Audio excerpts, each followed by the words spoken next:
వారణాసి చాతుర్మాస దీక్షలో భాగంగా కంచి కామకోటి పీఠాధిపతి శ్రీ విజయేంద్ర సరస్వతి శంకరాచార్యులు ఆదిలాబాద్కు విచ్చేశారు. ఆయన నేతృత్వంలో వైదిక పురోహిత అర్చక బ్రాహ్మణ సమాజ్ ఆధ్వర్యంలో లోక కళ్యాణార్థం ఆదిలాబాదు పట్టణంలోని తిరుపల్లి రామాలయంలో వైదిక కార్యక్రమాలు నిర్వహించారు. 2 రోజుల పాటు జరిగే పూజా కర్తవ్యంలో భాగంగా మొదటి రోజు శివలింగాన్ని పంచామృతాలతో అభిషేకించి ప్రత్యేక పూజలు చేశారు. వేద పండితులు అర్చకుల వేద మంత్రాలతో ఆలయ ప్రాంగణం మారుమ్రోగింది. ఆధ్యాత్మిక శోభ సంతరించుకుంది.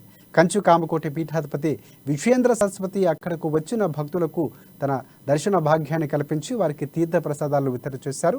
ఎమ్మెల్యే జోగురామన్ సైతం పీఠాధిపతిని దర్శించుకుని వారి ఆశీర్వచనాలు అందుకున్నారు. 2 రోజుల పాటు శతరుద్రియం అలాగే నవచండీ యాగం వేద పారాయణ కార్యక్రమాలు జరగనున్నాయి. ఇందుకు సంబంధించిన ఏర్పాట్లు కూడా ఇదివరకే పూర్తయ్యాయి.